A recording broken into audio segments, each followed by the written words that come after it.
Good afternoon and welcome to Takeaways Podcast. On today's episode, I'm with a person who really has done it all, in the startup ecosystem, right from acceleration to, the exit planning. I'm talking to Will Green, and, to be honest, if I try to share, his bio, I think we are going to spend the whole podcast on that. So I'm going to allow him to share more on his work. Hi, Will, and welcome to the Takeaways Podcast, man. How are you? Ephraim, good to be with you, man. It's lovely to chat. I think the last time we saw each other was on top of Lion's Head. I want to start with that, right? Because I think a majority of our conversation is going to be like on technology, but I want to start on Will's Greenworks. I joined you, I think it was in 2022, and I think I underestimated how much, tenacity I have, right? Because when you invited me, I was like, am I going to be able to submit that really? But, the amount of, the encouragement that I got from you and, and the rest of the team was really what drove me to be able to get up there. So, how did you start this initiative and, what kind of community has it built over the years?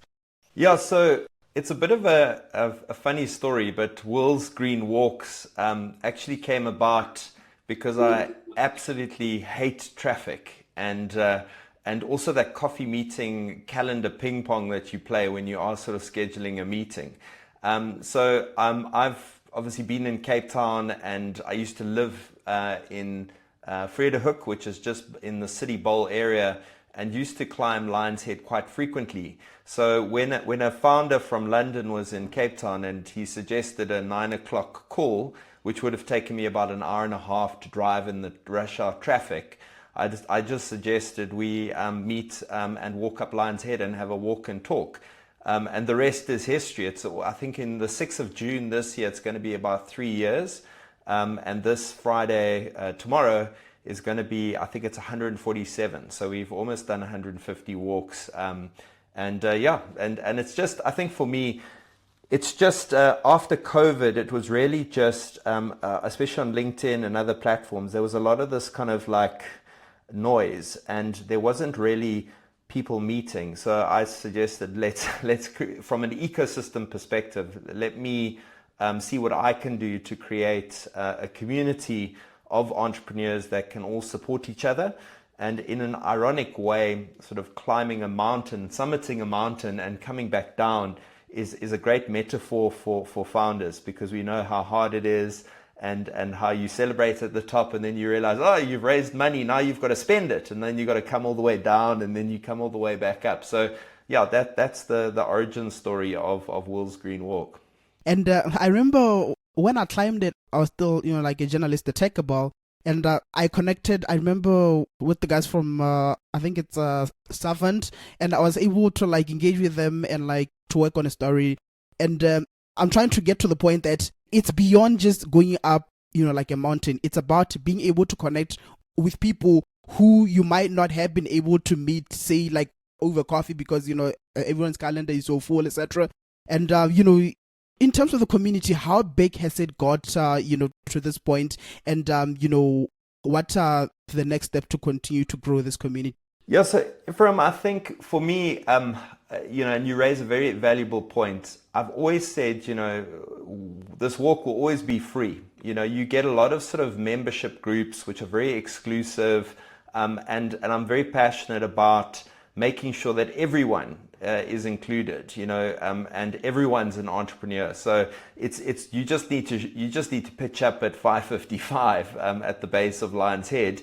And I'll share the sort of plans with it, because it has kind of morphed into something else. But yeah, I think the biggest thing is I always joke that we are engineering serendipity, in a funny way. And I love the sort of contradiction of those two words, because magic really does happen when you are walking side by side with another good human in a beautiful space. And, some of the success stories, there's internships that have been placed. People have found, I found my co-founder for my venture studio on the mountain. We've even, there's a couple who actually had a first date on the mountain, and they're currently still together, and they've got a beautiful, healthy little boy. as a result of the walk. So yeah, I'm sure there'll be a flood of single girls now looking for husbands, but let's hope not. Let's hope that that's maybe secondary to actually just creating value. Let's move the conversation now to tech, like in the startup ecosystem. You have done quite like an incredible amount of work in the ecosystem. I think for anyone who doesn't know much about the startup ecosystem in South Africa, every time you ask for a person of contact, your name is always going to come up, right?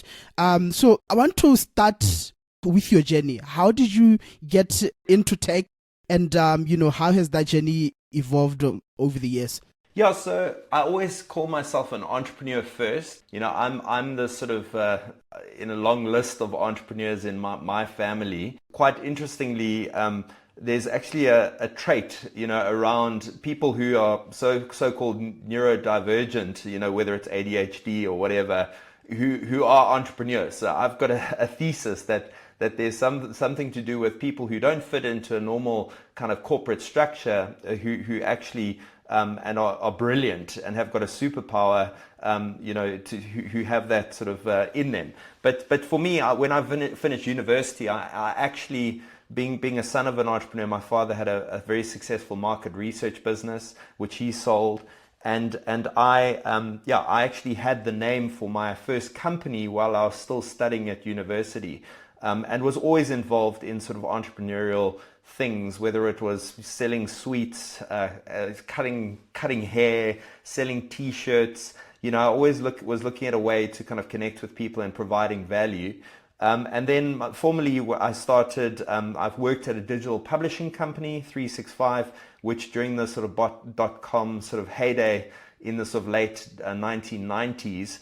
I joined. So I've been through about 3 tech bubbles through my sort of career, and really fell in love with the notion of creating value through technology and innovation, and that's why I'm still an entrepreneur, an operator, an advisor, an angel investor, all those labels, and not a fund manager.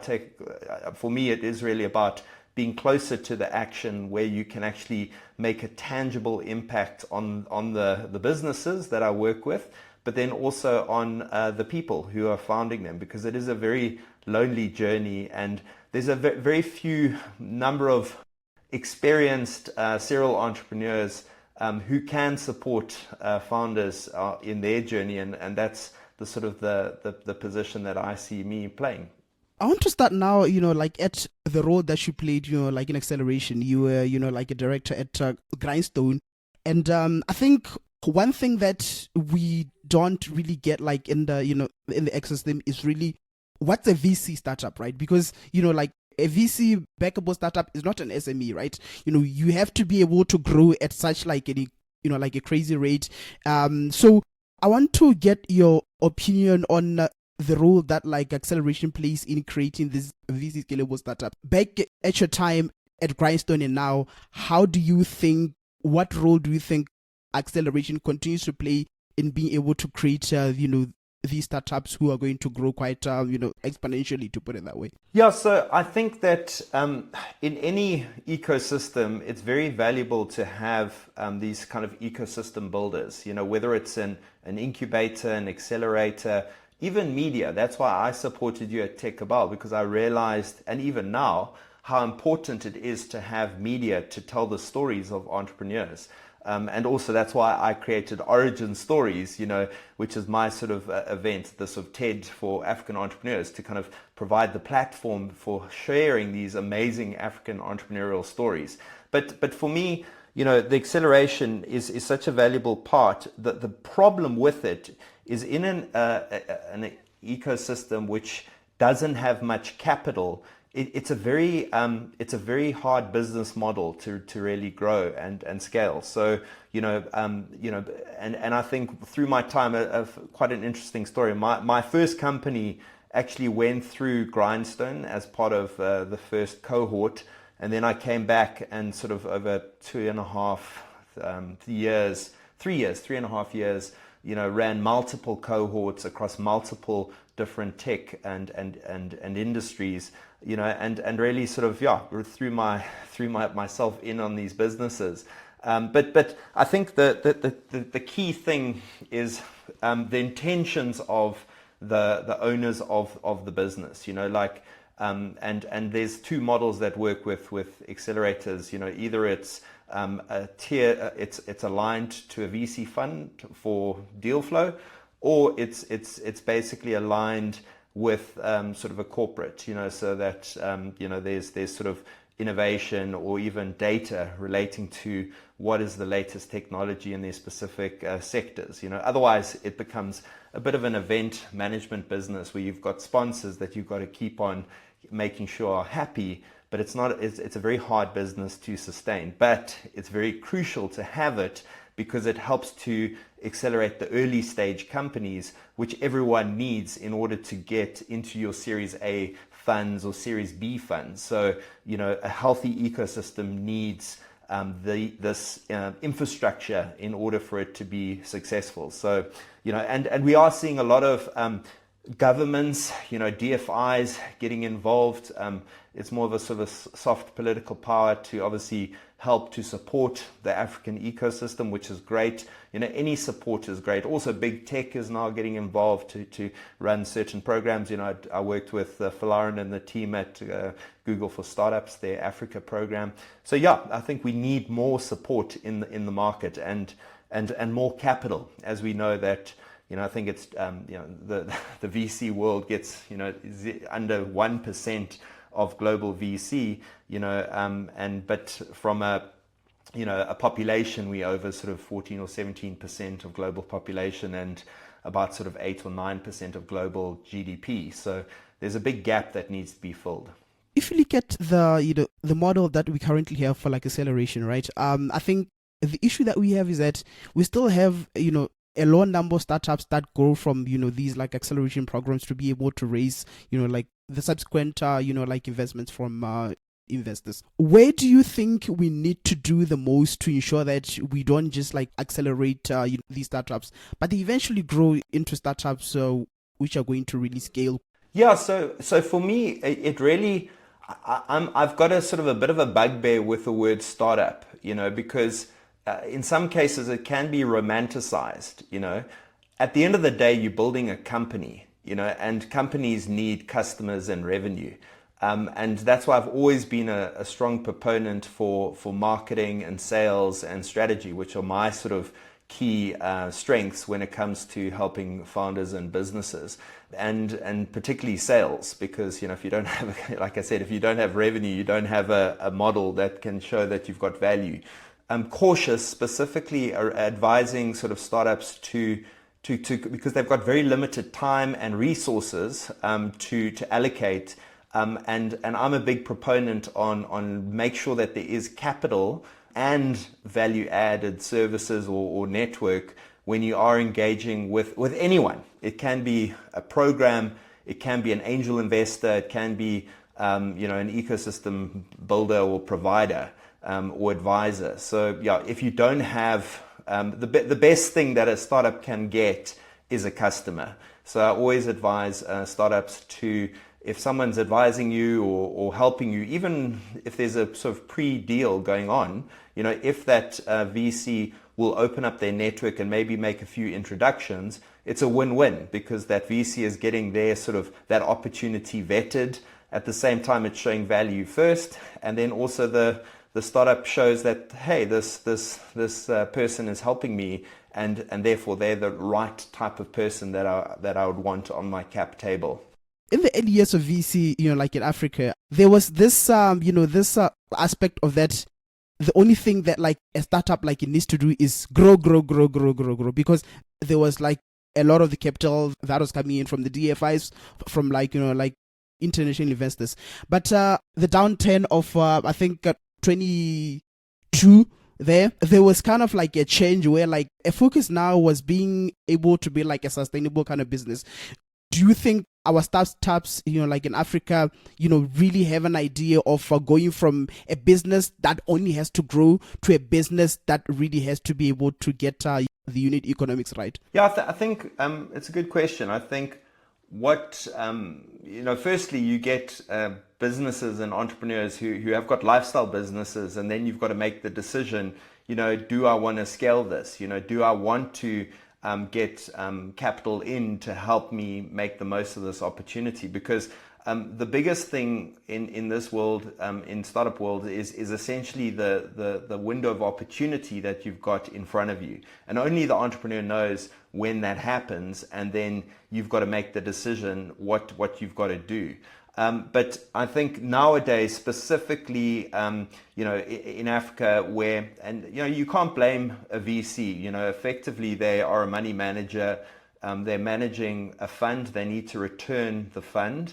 And therefore they've got to make the right decisions. And when there's a lack of capital in the market, they can take longer to make an investment, and that also will determine whether or not the startup is still around, because they've been selling and they've got customers and they're growing, which is kind of quite an interesting sort of side effect of that. But yeah, effectively, it is all about the unit economics, because you need to make sure that if capital comes into the business, that it is going to drive the right growth for that company. So and even now, more so with AI, with tokens, when you know that it costs money to do a demo, and if this thing scales, your sort of AI bill will get through the roof. You need to make sure that you're accounting for that. And very similar to cloud compute, now there's an additional cost which has to be factored in. You have been like in the ecosystem as like an angel investor. You have run like an accelerator. In your advice to founders, right, where do you like advise them to focus on when like trying to scale a business? Is it on hiring? Is it on the product? Is it on the on the GTM strategy? Is it on sales? Where do you really like encourage them to really try to focus their energies on? It's always got to be go to market. You've got to get product market fit. That's the golden thread. That will help your business. So I think with scaling, the things that most companies struggle with, and this is through thousands of applications that I've had on many of the accelerator programs that I've been a part of and run. I ran off the grindstone, ran a global accelerator program for applied AI and sort of PhD level entrepreneurs globally, called Plan 42. And essentially, the thesis was, what do international founders need? I've done African entrepreneurs. What is the difference for international founders? And the reality was, it was the same things. It was sales, it was marketing, and obviously finance. You're getting capital in to help scale the business. But if you don't have your commercial engine firing, your sales engine firing, your acquisition engine firing, if you don't know what your customer acquisition costs are, your customer lifetime value, your churn, you essentially, once a VC comes in and they throw petrol in the engine, it's got to fire. So for me, it is all that. The hiring can come later. The founders have to be doing the sales, and there's different roles. I think I'm a big proponent in the chemistry and the profiles of the different founders, because there has to be a leader, CEO, and that generally is your salesperson, and then your CTO is the product person that makes sure that whatever gets sold gets delivered, and the customers are happy. But yeah, that's a standard format. But I'm also a big believer in solo founders. I myself was one, and they do need more support and help to in their journey. I want to come back to that point on your preference for solo founders. There's this this conversation that like one thing that also like is really tough like in the African ecosystem is that it's really hard to find like a founder who founded a startup, and then they did an exit, and then they're coming back now with like another startup. And I've read that like a second time founder is such like a vital part of the ecosystem because they have done it and they've seen it, right? Over the last few years, like in the ecosystem, like especially in South Africa, we have seen like a couple of the exits. What role do you think these founders, are going to play in really creating, like a second generation of startups who are really going to be able to be strong because they are run by people who really know how to build? It's a bit of a rhetorical question because the answer is we definitely need more of them, and specifically a healthy ecosystem is when an exited founder actually then reinvests back into the ecosystem with capital, but then also advisory. We look at South Africa. If you look at like someone like Jonathan Smith from Payfast, he's very active now. We need more of those types of humans, in the South African and African ecosystem. I think I was actually having a chat at an event recently. I don't really go to many events, but this was one exception. And I was speaking to another founder, and I was saying, the health of an ecosystem over generations relies on entrepreneurs to be successful.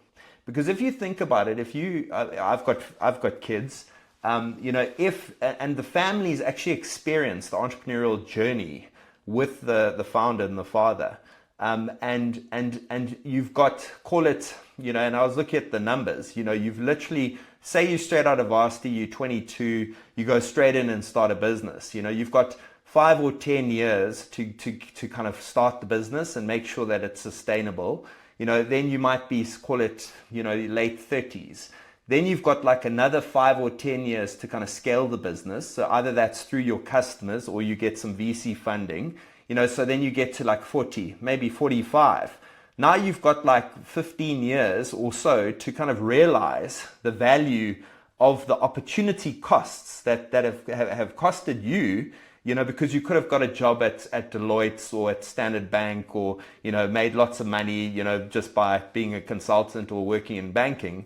But you've given up that in order to create your own value and your own wealth, which, and then from there, you've got to actually realize that value, and that's opportunity capital. You've got to generate that. So, most founders, and that's why I'm very passionate about, talking about exit planning and making sure that founders actually, prepare, for their exit. And even if it doesn't happen, they are ready for it, because the statistics, and I've got a presentation and a video about this, which I've recorded, but essentially, you're 3 times more likely to sell your business if you are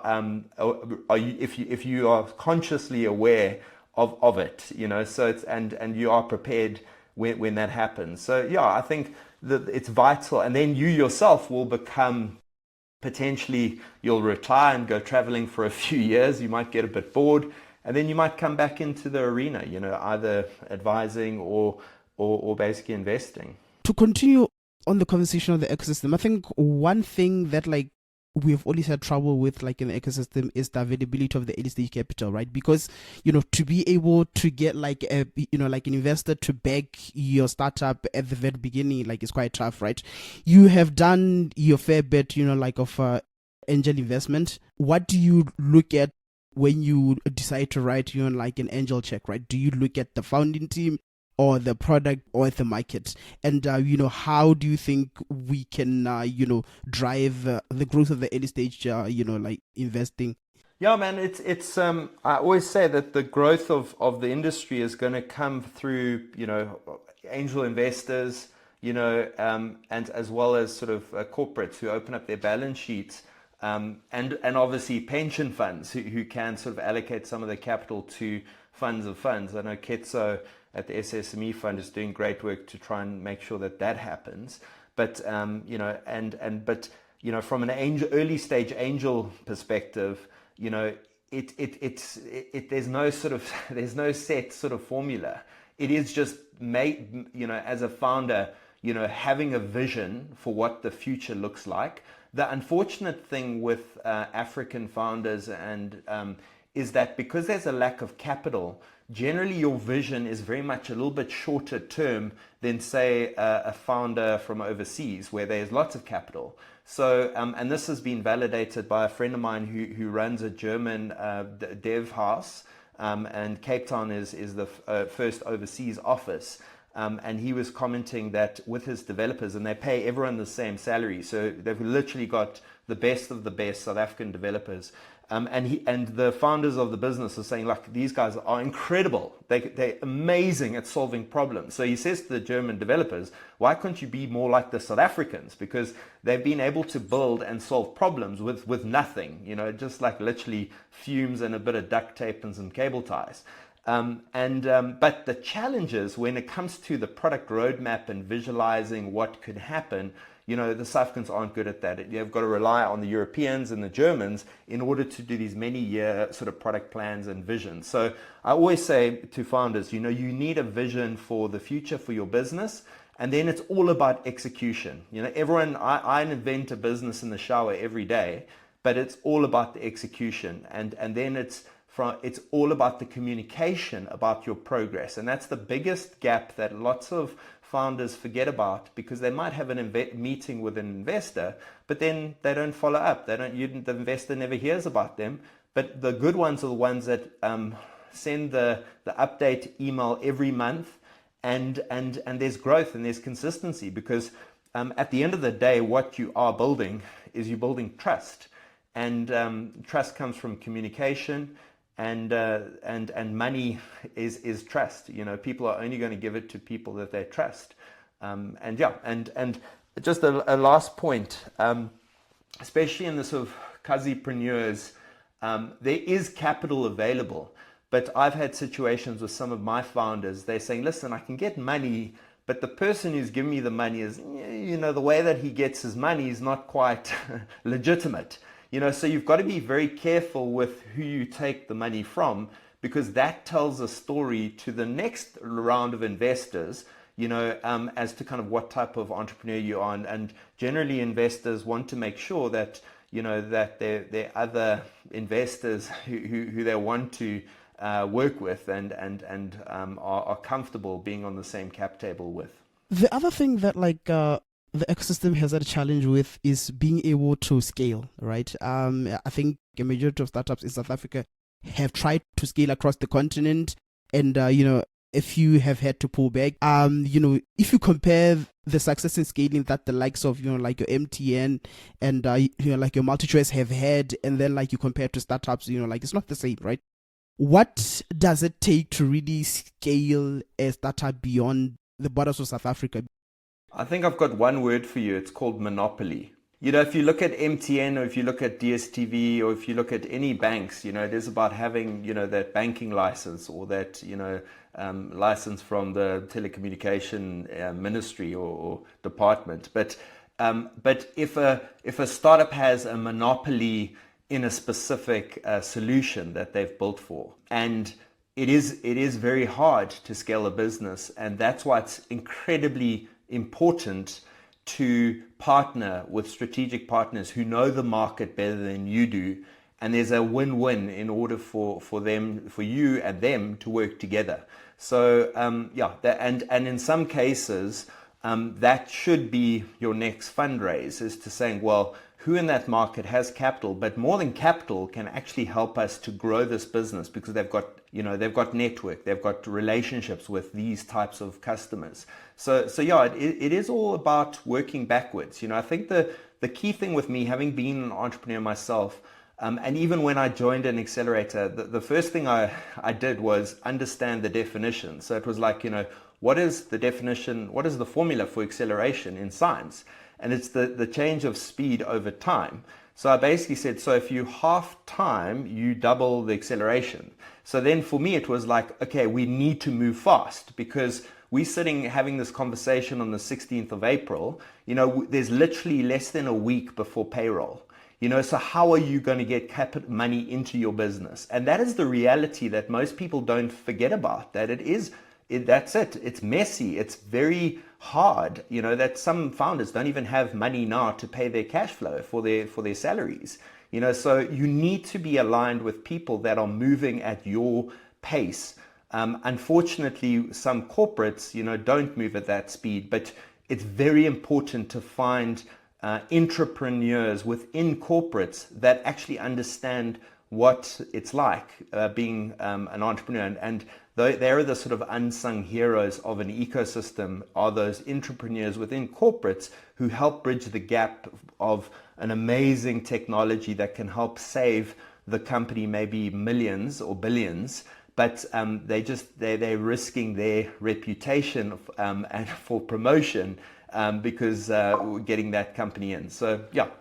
Whilst we're still, like on the topic of corporates, right? I've spoken to like a couple of like investors, like on the podcast, and it seems like like a majority of them really like prefer to back startups who are B2B, right? So, what's your thought on that? Do you try to back more of like like the enterprise startups, or do you think there's like an opportunity for consumer startups to be able to scale and have venture returns?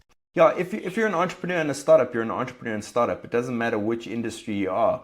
Obviously, where the propensity or the preference for B2B startups is that, obviously you just need to make one sale that could potentially, make you, ensure that the company is profitable, and the other thing is with a B2B startup is that, if a VC is going to be writing a 10 million rand check or call it $1 million check, they know that 30% of that isn't going to go to Google or Facebook or Meta, because that's the reality, is you need to be investing in sort of marketing in order to get the brand out there. And there's plenty sort of insurtechs, in South Africa who understand that. So yeah, I think that in my case, I've got no preferences, but there are strategic ways to get to do your marketing, and I've got many examples for that. I think the other thing to kind of be aware of is that in South Africa there is a propensity to B2B startups. When I was, and still am a mentor of Google for Startups and was part of the Black Founders Fund, when we had an event in Kigali and we went and visited and supported the sort of 60 startups, that African startups which were part of the Google for Startups Black Founders Fund program. And the reality was that in some markets where they do not have very strong corporate sector, a lot of the startups are actually direct to consumer, and the way that they get that is obviously through the social channels. So it is a B2C model. So certain more of the bigger four markets like South Africa, Nigeria, Kenya, and Egypt have more established kind of corporate sectors. Whereas and that was quite an interesting thing that I saw, that a large majority of these B2B startups outside of South Africa as a result of necessity. And the other thing to bear in mind, which was also was an interesting acknowledgement when I was speaking to my Nigerian brothers and sisters who are founders of their startups, and I was explaining to them what BE was, and specifically enterprise skill development money, and they were like, "What? You get free money?" They were going, "Why? This is amazing." So in some cases, some entrepreneurs are quite quick to kind of complain about their sort of local market, but you just need to look over the border to see what it's like in other markets to realize that you actually have something quite special. You mentioned at the beginning of the podcast that you are, like a firm believer in storytelling. I'll be quite honest with you, Will. Majority of the people that I've had on the podcast are, like investors and, other ecosystem players. But to be able to get like a founder to come into the podcast and talk about their startup is so like incredibly hard. And I don't get it. Like, you are building this incredible thing and, you are like invited to come in, like and speak about it for free. And, you don't want to do that. What role do you think, storytelling by founders plays in really being able to build a startup, to really put the word out there? Yeah, so I've observed what it is, and what the problem is. And like most entrepreneurs, I thought, okay, let me come up with a solution. And this was actually while walking on Lion's Head on a Friday, when I was listening to Nkosinathi, an amazing founder, and I asked him, I said, why do you love hiking? To be honest, like, your friends do not like hiking, but here you are, you've got hiking boots, you've got all the gear. Why? And he goes, well, it reminds me when I was herding cattle up in the northern part of South Africa, and his job was to look after the cattle. And I was just absolutely blown away. Here I was speaking to a tech founder in my lifetime who basically, literally his trajectory was on a hockey stick in his life compared to mine. And the realization I had was that I said, your story has to be told on a bigger stage. So I was fortunate to attend Pecha Kucha, which is this format where you've got 20 slides and 6 minutes to tell your story. And I told the story of the Will Green Walk. And when I was sitting in the audience of this amazing place called the Homecoming Center, I said, I'm going to book this place out and I'm going to have an event where I'm going to ask Nkosinati to tell his origin story on the stage. And that was a year later. So in November last year, we hosted the first event of Origin Stories.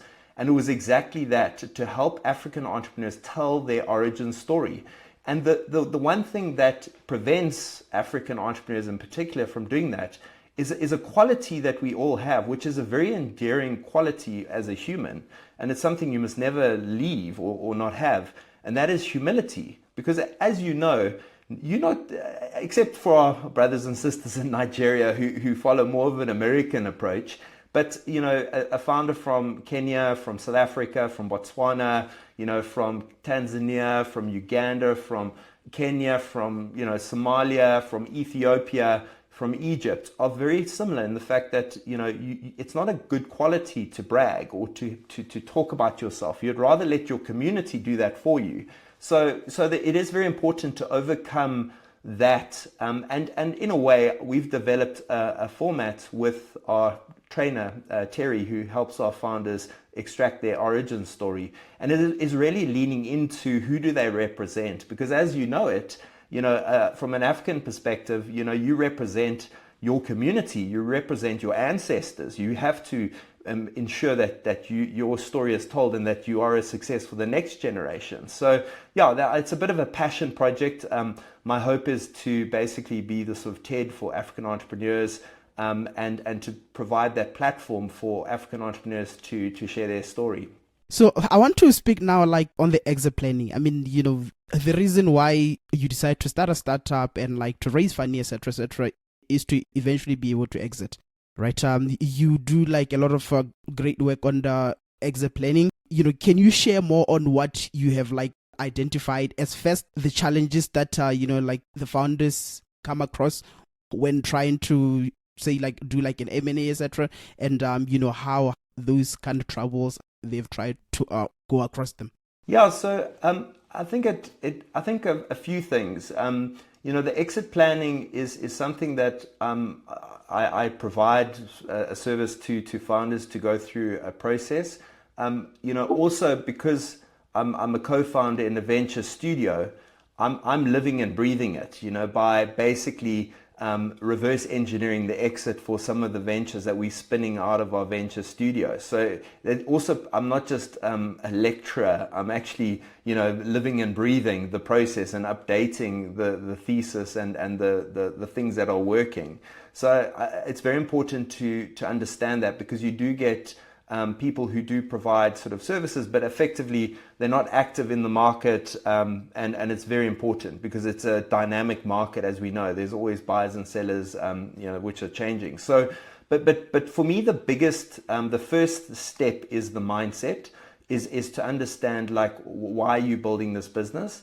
And what's quite interesting, by just going through the process of preparing your company for an exit, you actually are de-risking it, because from a business continuity, if anything were to happen to the founder or the shareholders, you want to make sure that you've got all the documents and you've got everything in the right place.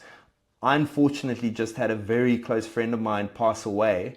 And I constantly think, what if that happened to my portfolio company? So, and even myself, so you've got to plan for the worst case scenario, but also plan for the best case scenario, which is, it's the right time, and also you've got the right strategic buyer.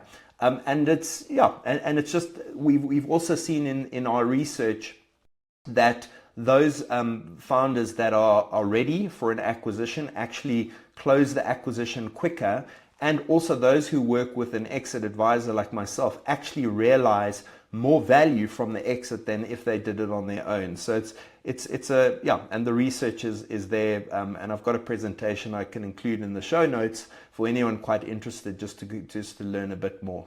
While we're still on that conversation, what do you think is the state of the exits, like in South Africa? I mean, over the past year and a half, I think we have seen like a couple of acquisitions, especially, like in fintech. How do you think the ecosystem has evolved, and how can a founder place themselves in a position to be able to get like an offer? Yeah, I think, the reality also is that South African companies and African companies in general, I believe, sell their companies too early, because we don't have a sort of a Series B, a very active Series B market, Also, a friend of mine did some research. I think you wouldn't mind sharing, but Johan from Quona did some research on corporates buying certain sort of companies, and there's also a mismatch of what a corporate would want to invest in a startup. So you've got to make sure that your startup is actually generating a lot of EBITDA,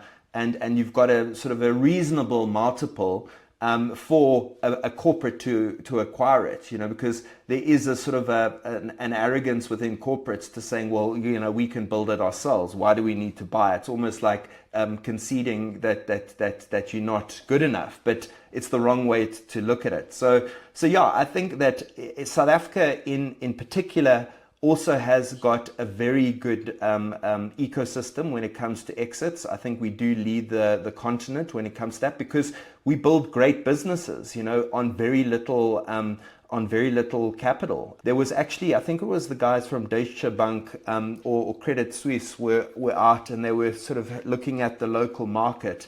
And a friend of mine was telling the story where, like, the investment bankers were actually commenting, and they were saying, it's absolutely incredible what you guys have been able to create in your economy, because you are like building a business at Everest base camp. There's no oxygen, but you somehow manage to do it. And I think those qualities of resilience and grit and resourcefulness, that Burma Kaplan, as we call it, to overcome obstacles and to creatively solve solutions and be sort of critical thinkers and solvers of problems, it does sort of, that is valuable to an acquiring company. So yeah, I think but again, same thing, if you're not heard, you don't get bought. So you've got to promote yourself, and that's the marketing. You've got to invest in ensuring that you strategically also position your company to the right type of buyers. And that's another thing. You need to identify the white spaces, and you want to identify some of the companies that would want to acquire you, and to start a relationship with them over sort of 12 to 18, maybe even 36 months, so that you're on their radar. The one product which we've just spun out of our venture studio, funny enough, actually helps startups become discoverable. It's called Rank Up, and what it allows businesses to do, and there's a free assessment people can go on to kind of look at their website to see how they feature in the LLMs. But because people are finding, specifically VCs and M&A people are using a Claude or a ChatGPT or a Gemini to actually create a list of potential of targets to acquire. And if your company doesn't have the LLMS.txt file or the JSON or the schema or the other bits and pieces on your website, your company is not going to be on the list. So it's just sometimes the small little micro things that will make a big difference, but also the macro things around basically doing over many years. To close off our conversation, I want to speak on the role of policy. I mean, I think over the last few years we have seen the role that likes of like Section 12J, like in the SME fund, like in the University Innovation Fund, have played in really growing the innovation. They currently talk, like of the Startup Act. What role do you think that's going to play in helping to like address the current challenges that are in the ecosystem? And how is that whole process going? And what's your whole view of it? Yeah, I think as a sort of as an entrepreneur advocate, the worst thing I hate is for anyone to sort of say that they support entrepreneurs, but then actually nothing happens. So you can't talk the talk, you got to walk the walk. Excuse the walking analogy. But the Startup Act is a good starting point. I know the likes of Adrian and Alison, from Endeavour and Domisa, and the rest of the committee who are doing great works. It first got kicked off by Matsi and Peter de Villiers from Clickatel and Keet van Zyl from Knife Capital, or through sort of Simondisa.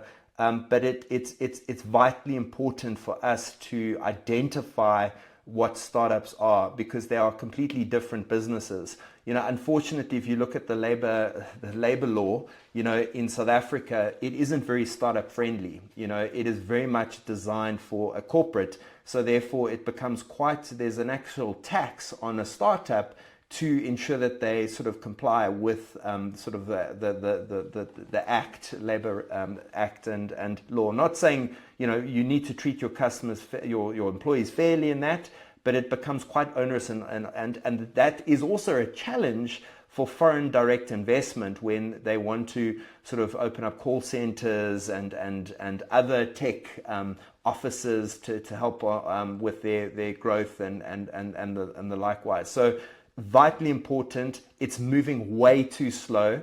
So there's nothing more that needs to be done. I volunteered my time when the G20 came to South Africa last year, and I was sort of a deputy chair of the Finance and Investment Task Force, and we basically put together a policy paper outlining exactly what is needed, in the ecosystem. And because South Africa was hosting it, there was very much a focus on the township and rural economies. So it was a challenge to kind of craft in everything to make all the G20 countries happy, and to pass it on to the US because they are now hosting it. But they have got our policy paper, and there will be continuity, even though that there has been some sort of political fallouts at the top. The work on the ground has been done. But the bottom line is, like I mentioned about time and acceleration, it has to happen faster. And the bottom line is, like I say with entrepreneurs, expect that the money is not coming and no one is coming to support you. That is how you have to build your business, because that will ensure that you build a resilient business, and then those people that come to support you your business will be much stronger as a result. Closing question. You've been a part of the ecosystem for more than 10 years. How do you see the next 10 years playing out? 20 years. I'm a bit of a bully there, hey? Yeah, true. True. I think for the next, let's call it next 10 years, if I had a magic wand, I would say pension funds, allocate money to funds of funds, and in particular for putting more fuel in the tanks of those venture capitalists and those emerging fund managers that are doing well. The second sort of ask would be for corporates to open up their balance sheet and basically put their money where their mouth is to support the economies of the entrepreneurs. And that comes by with no, they've obviously with excellence at mind. You want to make sure that you are not sort of doing it for like a marketing selfie, that you are actually doing it for the right reason, that you've and make sure that it's easy for startups and to engage with your business. You should have like someone in your C-suite who's in charge of innovation, that is also looking at how you can use or partner with startups to be competitive and to be much more better and efficient.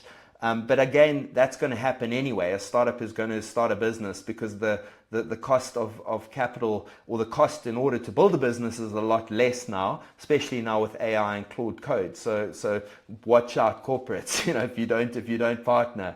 I think the third thing is, on a policy point of view, let's adopt the Startup Act. Let's stop talking and let's actually start building, because in a way, there are just a few levers that need to be pulled. And if we pull them, GDP growth will grow. And I think a lot of people talk politically about sort of Cape Town versus Johannesburg. But if you look at the sort of the actual history with the Cape Town and the Western Cape, is that they've had stable government for 20 years. The DA has been in charge. So it takes time to have leaders. And during that time, there's only been two premiers. There's been Helen Zille and Alan Winde. That is why the Western Cape is doing better, because they've had consistency. There's been plans, there's been execution. They've retained quality people who know how to run public services, as opposed to politicking and being able to debate in Parliament. So yeah, and then lastly, I think it is, to realize for people that there is a potential tidal wave that is coming, where there will be, as a result of AI, a lot of job loss. And the only alternative really is entrepreneurship. So you need to be learning and actually executing. I always laugh when I see someone who studied entrepreneurship, and the whole definition is to undertake financial risk in the hope of profit. So you can't learn to be an entrepreneur. You actually have to go and sell and get a customer. And for us as an ecosystem to basically celebrate and to highlight and to support the journey of entrepreneurs, because there's a lot of failures, and that's okay. But and there's a lot of, I was looking at a stat, like 70% of entrepreneurs have mental health disorders, and people have to be supported. That's the future of the economy. And if you don't, it's going to become an absolute mental tidal wave, which will put a lot of strain on families and health services as a result. So as an ecosystem, we have to stand together and support entrepreneurs. That's the only way. I think that's a great way to close it. Look, I'd like to commend you for the incredible work that you have done over the last 2 decades plus. I think if there's ever, like a statue of people who have done like incredible work, I think yours will definitely be like the first one out there. And I'd like to wish you all the best in everything that you will be doing. And it was a pleasure to have you on the podcast to share more on the work and the ecosystem. Ephraim, thank you so much. And I must just take my hat off and say thank you to you, for doing this. I think it takes a lot of courage for someone to do this, and specifically, someone who struggles with talking, and I've had friends who have had stutters, and it's just being patient. And I think, I really commend your courage, for doing this, and as a journalist and as a podcaster, you're amazing, so keep the great work up. I'm here to support you as always, and let's see how we can do it. We're just getting started, onwards and upwards together. All right, 100%. Cheers, Will, man. I appreciate you so much.